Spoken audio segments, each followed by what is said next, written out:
और आगे का प्रकरण कहते हैं, मिला विभीषण जेह विदाई। विभीषण की शरणागति किस प्रकार हुई है, आगे का प्रकरण आप ध्यान से सुनिए।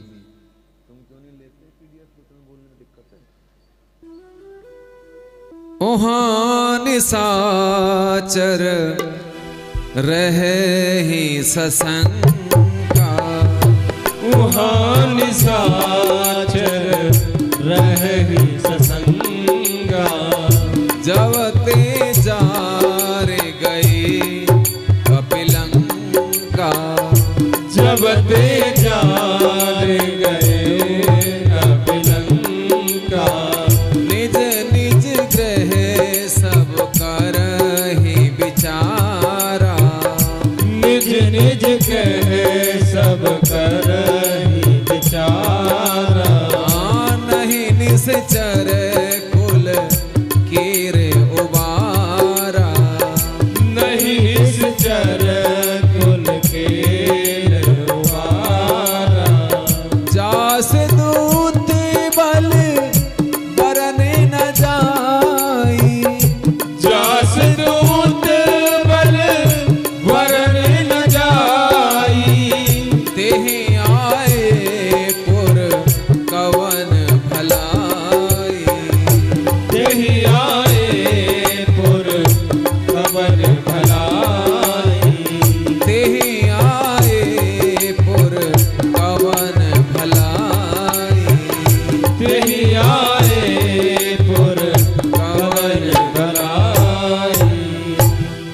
इधर लंका में जब से बानर लंका जलाकर चला गया, तब से वहां निशाचर शंकित हैं, डरे हुए हैं और शंका सहित हैं। सब अपने अपने घर में विचार करके रहते हैं। निशाचर वंश का अब उबार और बचाव मन रक्षा नहीं हो सकती। जिसके दूत का वर्णन नहीं हो सकता, उसके स्वयं आने पर नगर की क्या और कौन भलाई हो सकती है। भाव यह है कि हनुमान जी के न रहने पर भी उन सबको हनुमान जी की विकराल मूर्ति प्रत्यक्ष देख पड़ती थी, जिससे वो भयभीत रहते थे। बार बार हनुमान जी की वही मूर्ति याद आती थी इन राक्षसों को। सोचते हैं, शंकित रहते हैं कि जिनका दूत इतना महान बलवान था, तो स्वामी कितने बलवान होंगे जो हमारी दुर्दशा करके चला गया। निशाचर कुल अब बचेगा या नहीं, अपने अपने घर में सब विचार करते हैं। रावण के डर से किसी से कहते नहीं है, मन में विचार करते हैं बस। दूतिन सन सोने पुर जन बानी, सन सन पुर जन बानी। मंदोदरी अधिक अकुलानी, मंदोदरी अधिक अकुलानी। रहस्य जोर कर पति पद लागी, रहस्य जोर कर पति पद लागी। बोली बचन नीत रस पागी, बोले बचन नीत रस पागी। कंत करस हरि सन पर हरहूं, कंत करस हरि जन पर हरहूं। मोर कहा अति हित ही धरहूं, मोर कहा अति हित ही धरहूं। मंदोदरी ने दूतियों से प्रवासियों के वचन सुनकर महारानी मंदोदरी अधिक व्याकुल हो गई। दूतों से समाचार मिला कि प्रजा में कैसी चर्चा चल रही है, प्रजा पूरी भयभीत है। मंदोदरी व्याकुल हो गई। एकांत में हाथ जोड़ करके पति के चरणों से लग करके वह वचनों की नीति रस से भरे हुए नीतियुक्त वाणी से बोली।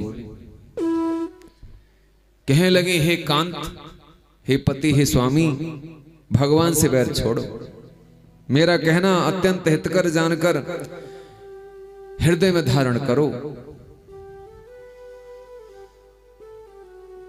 एकांत में समझाती हैं, क्योंकि यह बात सबके सामने कहने योग्य नहीं है। दूसरे अभिमानी लोग एकांत में कहने से बात मान लेते हैं, बहुत लोगों के सामने कहने से नहीं मानते। कभी कभी एकांत में कहा, क्योंकि स्त्रियों का प्रभाव पुरुषों पर एकांत में ही ज्यादा पड़ता है, इसलिए एकांत में मंदोदरी समझाती हैं, दूसरों के सामने नहीं कहती। यदि दूसरों के सामने कहती और वह नहीं मानता तो उससे उनकी अप्रतिष्ठा होती। हाथ जोड़कर विनय करके कहती हैं, पांव पकड़ के कहती हैं, स्त्री धर्म